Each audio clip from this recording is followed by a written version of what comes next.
2, del verso 1 al verso 4. Hechos capítulo 2, del verso 1 al verso 4, dice de la siguiente manera: cuando llegó el día de Pentecostés, estaban todos unánimes juntos, y de repente vino del cielo un estruendo, como de un viento recio que soplaba, el cual llenó toda la casa donde estaban sentados, y se les aparecieron lenguas repartidas como de fuego, asentándose sobre cada uno de ellos, y fueron todos llenos del Espíritu Santo, y comenzaron a hablar en otras lenguas según el Espíritu les daba que hablasen. Pueden sentarse. Damos gracias al Señor. ¿Cuántos son ministrados por la presencia diaria del Espíritu Santo en sus corazones? Amén. Hoy es día de Pentecostés. Día de Pentecostés. Una celebración, una fiesta. La ley judía exigía que los varones tenían que estar como mínimo en 3 grandes fiestas en Jerusalén. 3 actividades de celebración en el año. La primera era la Pascua, la que celebraba la liberación del pueblo de la esclavitud. La segunda era la de la semana o de las semanas, que esa era el Pentecostés. Y la tercera, la de los tabernáculos, donde allí se refugiaban y vivían en techitos y en ramadas, recordando la peregrinación y lo difícil de no tener un hogar. ¿Cuántos de ustedes se han salido afuera a sufrir el calor y decirle, así estábamos cuando éramos chiquitos, no había clima, no había nada? Ayer me comentaba un hermano que decía, yo cuando era niño, yo me acuerdo, dice que no había ratas en mi casa, dice, porque había culebras. Porque mi papá y mi abuelo metían culebras, ¿y qué rata podía haber? Y nosotros la podíamos ver que pasaban en el techo y no teníamos miedo, dice. Nada de eso, dice. O sea que nuestra casa era la más limpia. Imagínense 3 grandes fiestas nacionales: la Pascua, la de las semanas y la de los tabernáculos. ¿Qué era Pentecostés? ¿Cuál era la fiesta de las semanas? Era 50 días después de la Pascua. ¿Por qué decía de la semana? Porque era 7 semanas, por 7 días daban 49 días. Entonces, en el día siguiente del número 49, era el día de Pentecostés. Solo era un día de fiesta, solo era un día nada más de celebración, pero a grande. Ahora, ¿qué hacían en esos 49 días de la Pascua? Trabajaban para recoger los frutos.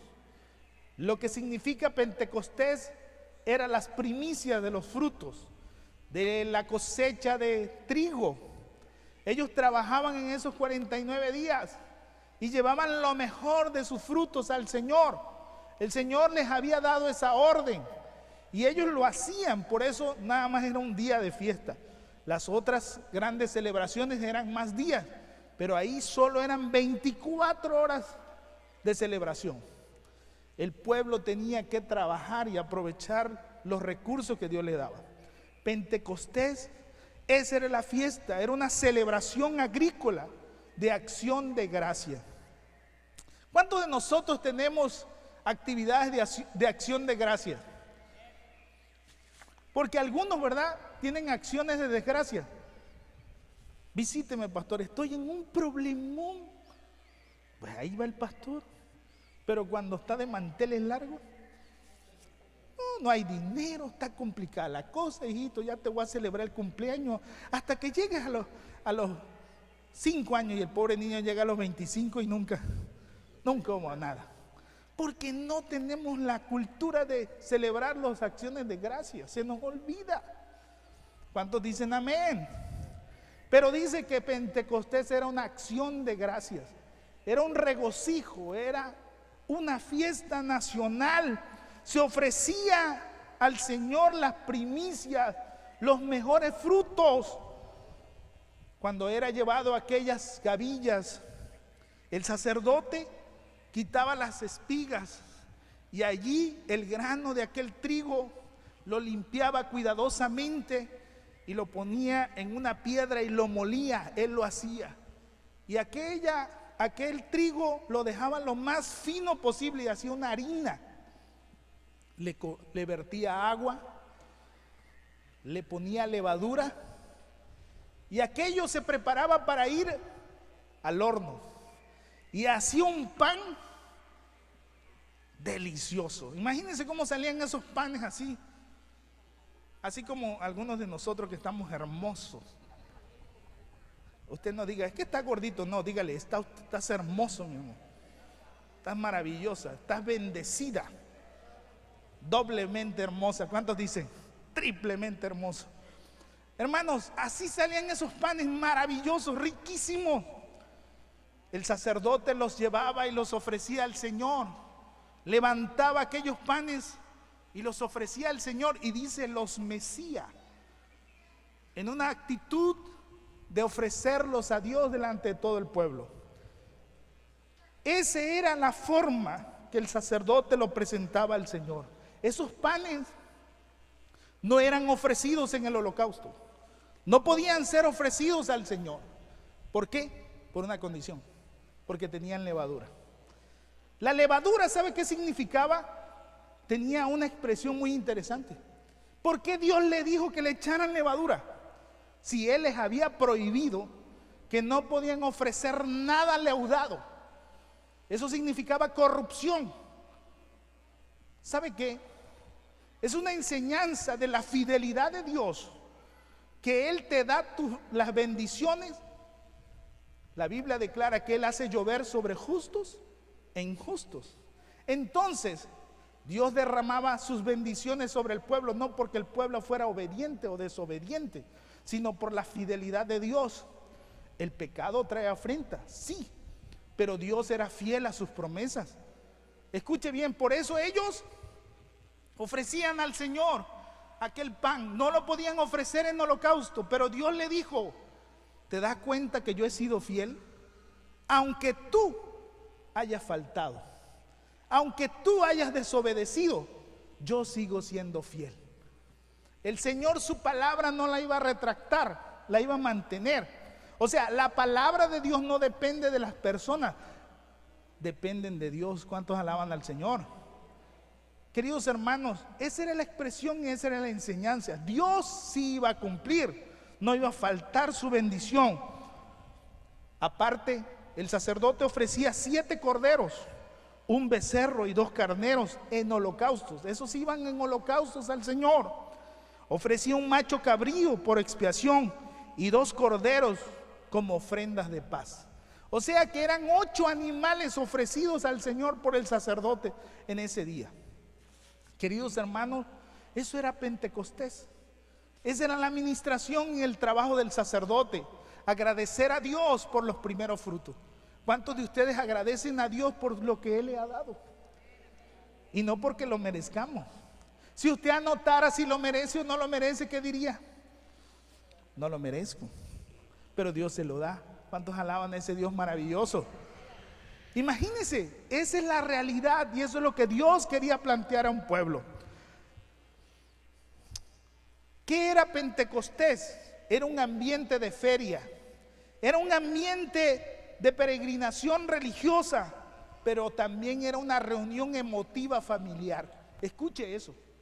Toda reunión que usted tenga de alegría y de gozo al Señor debe ser 2 cosas. Tener el propósito de reunir a la familia de un contexto espiritual. 2 cosas fundamentales. Nosotros no nos reunimos por hacer fiesta, como el mundo lo hace. Saca el bafle, saca la carnita y hace un escándalo y después acaba, todo ya saben cómo acaba, en amarguras y en tristezas y a veces en sus grandes tragedias, porque la gente hace fiestas sin tin ni son. Pero cuando usted como creyente la debe de hacer en su pleno juicio, y debe de ser una convocatoria espiritual y una convocatoria familiar de unidad. Escuche bien, queridos hermanos, Pentecostés era la expresión de toda la familia. Todos trabajaban, pero también todos adoraban y buscaban a Dios. ¿Cuántos dicen amén? Esta fiesta Se llamaba Fiesta de las Semanas. Era un día de acción de gracias al Señor. ¿Usted tiene un día de acción de gracias? Yo tenía un amigo, un empresario, que él tenía un día de acción de gracias. Y él me invitaba a toda la gente, tenía unas reses, las mataba y hacía barbacoa. Y todo el que pasara por su casa, aquí está tu Puscahua. Y nunca se fue a la quiebra. Y yo le dije, ¿por qué lo hace? Dice, porque el Señor cuando me encontró, yo era un vendechanclas. Compraba yo los metros de tela, dice, en una de las tiendas, me daba vuelta en la esquina y la vendía yo enfrente. ¿Cuántos dicen amén? Ahí empezó mi historia cuando conocí a Cristo. Y ahora que tengo, Dios me ha bendecido. Y él hasta el día que se murió, ya se fue con el Señor. Pero él siempre hacía, y le decían hasta el loco, porque estaba loco, porque hacía un día de agradecimiento a Dios. Queridos hermanos, ¿cuántos están locos como ese?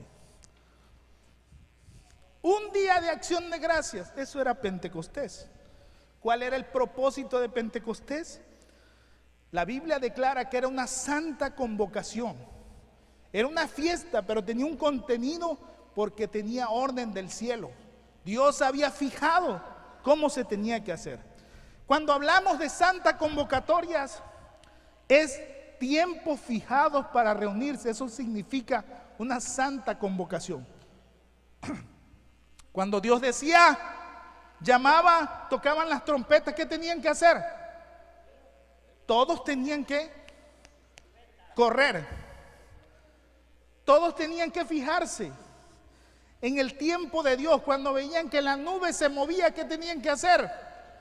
Levantar todo y correr. Eso es santa convocatoria. ¿Quién ponía la fecha y el lugar?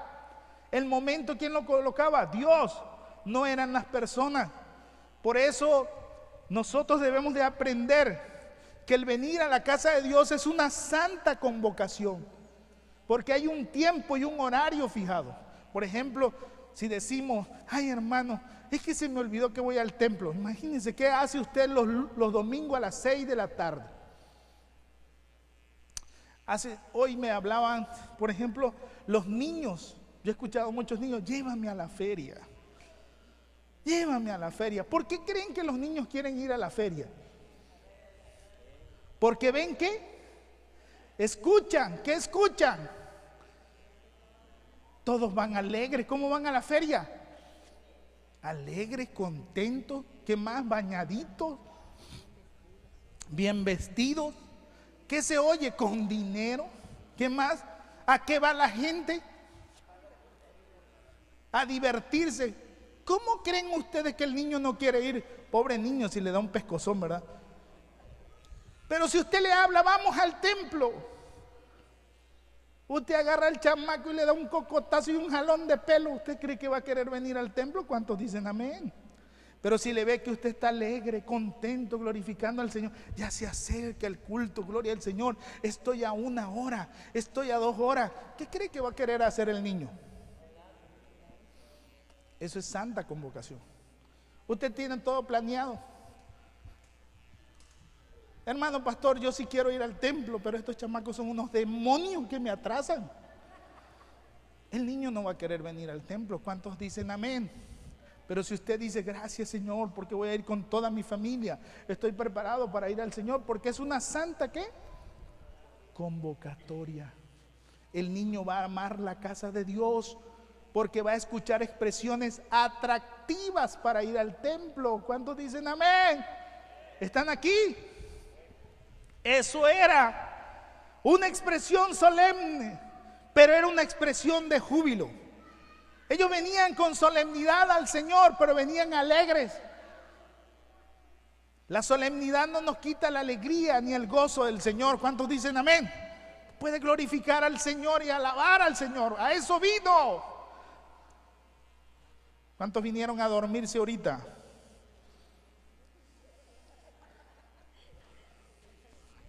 Todos los dormidos digan amén.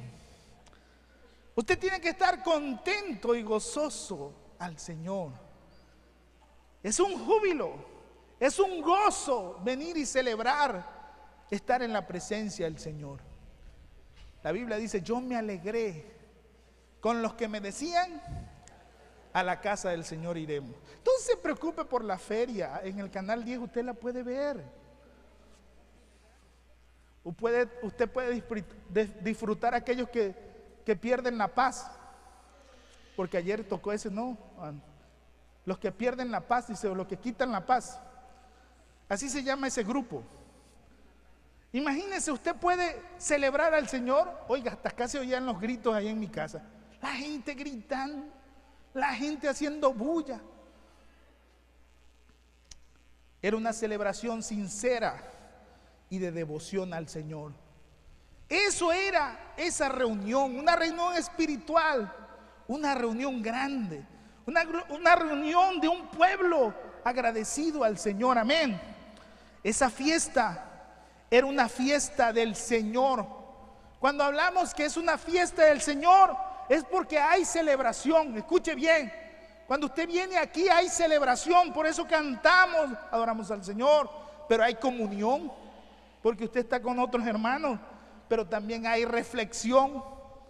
Reflexiona de lo que está escuchando, de lo que está viendo. Hay adoración al Señor, pero sobre todo hay gratitud a Dios. Eso es lo que era una fiesta del Señor. 5 cosas: celebración, comunión, reflexión, adoración y ¿qué? Gratitud. ¿Usted por qué está aquí? Por gratitud. Porque ama al Señor. ¿Cuántos dicen amén? Ese era un motivo maravilloso. Por eso ellos estaban ahí. Pero había 2 cosas fundamentales que influían en la familia en el Pentecostés, en una fiesta. La primera era que cuando se reunían recordaban las grandes cosas que el Señor había hecho con ellos. Ellos se sentaban y cuando sus hijos le preguntaban, ¿por qué haces esto? Porque el Señor ha hecho ¿qué? Maravillas.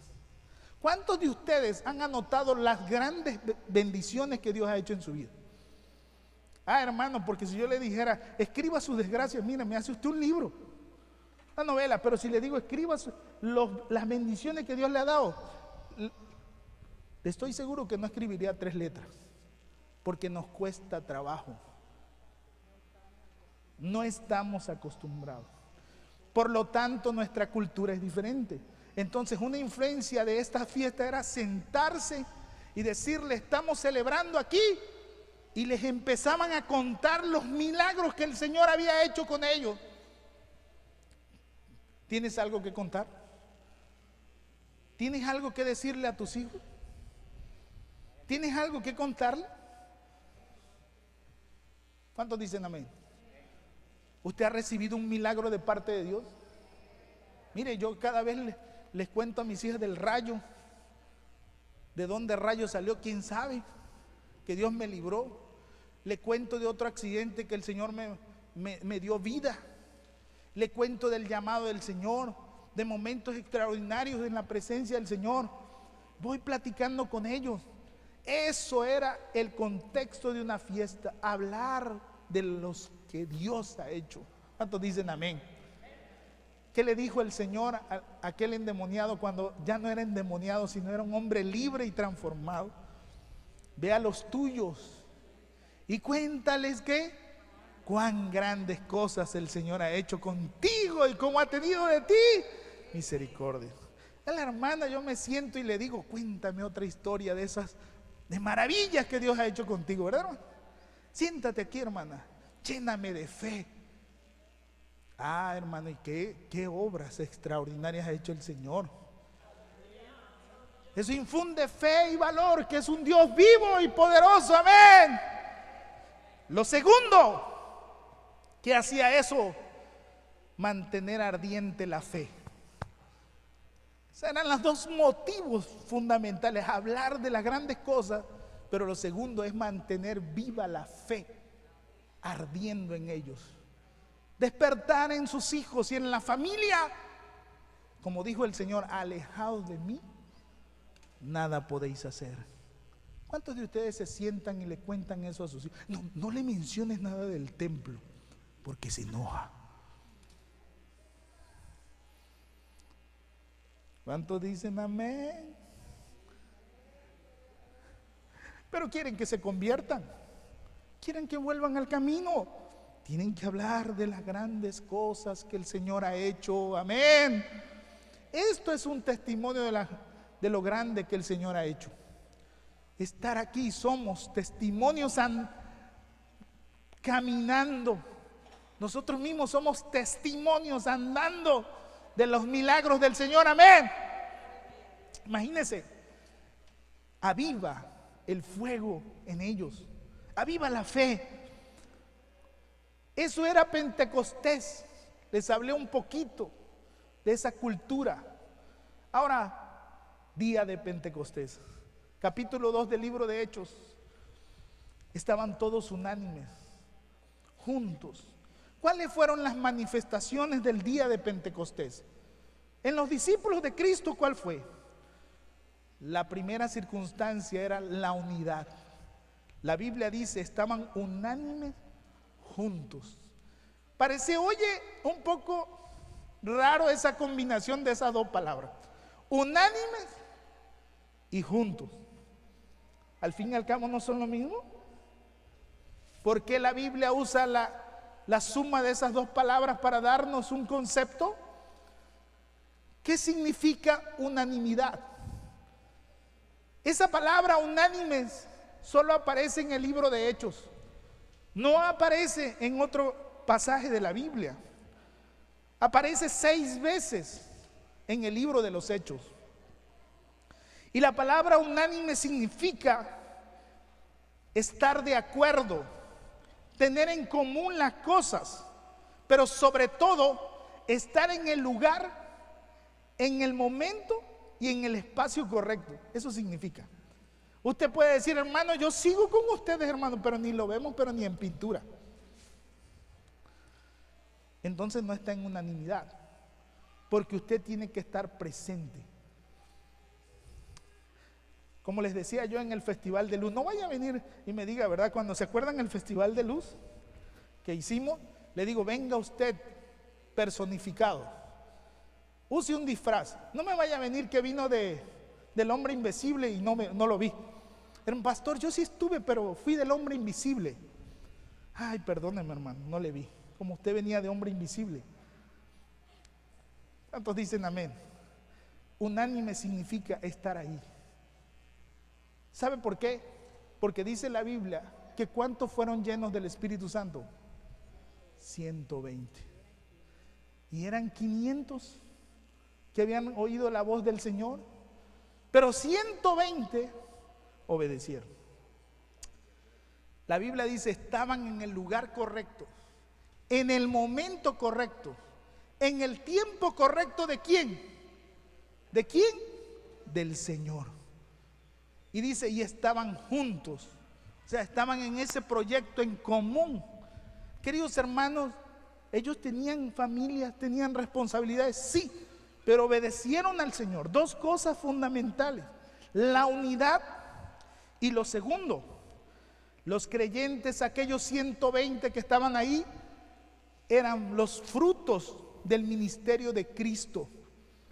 Eran las primeras gavillas que estaban ahí. Ese día de Pentecostés iban a entregar al Señor los primeros frutos, y aquellos 120 eran aquellos frutos dispuestos para toda buena obra. ¿Cuántos alaban al Señor? Ellos se ofrecieron a estar ahí. ¿Cuántos de ustedes son primeros? ¿Cuántos de ustedes, esta iglesia no ora, no busca a Dios? Usted sea el primero que ore. Sea el primer fruto. Quiébrese y deje que la piedra del Señor lo haga, como decimos los tabasqueños, lo haga chichito. ¿Cuántos alaban a Cristo? Tome la iniciativa, sea el primer fruto, deje que Dios se glorifique en su vida. Amén. Aquellos 120 lo hicieron. Se dejaron guiar por el Señor, se dejaron ministrar por la presencia de Dios. Sí, qué hermosos fueron aquellos discípulos. Hombres comunes, hombres sencillos, hombres que amaron a Dios hasta el final, pero ellos fueron transformados por la venida del Espíritu Santo. Amén. Lo segundo de las manifestaciones del día de Pentecostés, ¿hubieron momentos sobrenaturales? Claro que sí. Por ejemplo, el verso 3 dice 3 cosas sobrenaturales: estruendo, viento recio y ¿qué más? Lenguas repartidas como de fuego. Estaba yo escuchando que en unas iglesias el día de Pentecostés, cuando se entraba, se dejaban caer pétalos de rosas rojas. ¿Y qué significaba eso? Imagínense ver ese espectáculo que de arriba caen esas rosas, y dice que era una simbología como si fueran las lenguas de fuego. Imagínense inundar esta iglesia de rosas. ¿Cuántos pétalos? Y lo hacían con la delicadeza, y aquello era un espectáculo, entrar a aquella iglesia donde se dejaba venir toda aquella flor. Y ellos decían, era símbolo como aquellas lenguas de fuego que cayeron. ¿Cuántos alaban al Señor? ¿Había cosas sobrenaturales? Claro que sí. Fue un mover sobrenatural de Dios. Pero dice que el mover más grande y sobrenatural es que fueron llenos todos ¿de qué? Del Espíritu Santo. El verso 4 lo dice: y fueron todos llenos del Espíritu Santo. ¿Y qué pasó con esa llenura del Espíritu Santo? Comenzaron ¿a qué? A hablar en otras lenguas, y dice, según el Espíritu les daba ¿qué? Hermanos, ese fue el fenómeno, podríamos decir, o la circunstancia más sobrenatural. ¿Cuántos alaban al Señor? ¿Dios nos sorprende? Claro que sí. El que busca y se acerca a Dios, empieza a suceder cosas sobrenaturales en sus vidas, amén. Empiezan a pasar cosas extraordinarias. Queridos hermanos, ¿qué pasó con las personas que estaban el día de Pentecostés? La Biblia lo dice. ¿Cuánta gente había en Pentecostés? Era multitud. Aquello era una fiesta, una algarabía, y estaba de todo lugar, había ahí. De muchos lugares del extranjero estaban en Jerusalén, y la Biblia define que era gran multitud. Cuando vino Pentecostés, aquellas personas, dice, estaban confusas. Y dice, y oían hablar en su propia lengua. Eso está en el verso 6. Y el verso 7 dice, estaban atónitos, maravillados. Pero el verso 12 dice, estaban perplejos. Queridos hermanos, ¿cuántos de ustedes quieren que el mover del Espíritu transforme sus vidas y sus hogares? Porque ese es el propósito. Toda aquella nación estaba en algarabía, estaba en fiesta, y el Espíritu Santo dice que vino como un viento recio. ¿Por qué vino así? Porque todos estaban viendo para otro lado, el espectáculo estaba en otro lado, pero aquel estruendo, ¿qué hizo? Voltearon a ver qué estaba pasando. ¿Cuántos quieren que Dios llame la atención en su hogar? Que el Señor descienda y empieza a hacer que las miradas empiezan a ver al Señor. La palabra del Señor dice que la gente voltearon a ver al Señor. ¿Qué estaba sucediendo? Y la Biblia usa una palabra muy interesante en el verso 12, que dice, ¿qué quiere decir esto? ¿Cuántos de ustedes le han hablado a su familia, le han dicho de las cosas del Señor y ni les toman en cuenta? Pero cuando el Espíritu Santo se empieza a mover, la gente empieza a ser tocada por la presencia del Espíritu Santo, empieza a ser compungida, empieza a ser ministrada por la presencia del Espíritu Santo. Entonces se abre la puerta, ¿verdad? Para que ellos digan, explícame, quiero conocer, quiero saber. Y usted debe de estar, ¿qué? Listo, preparado.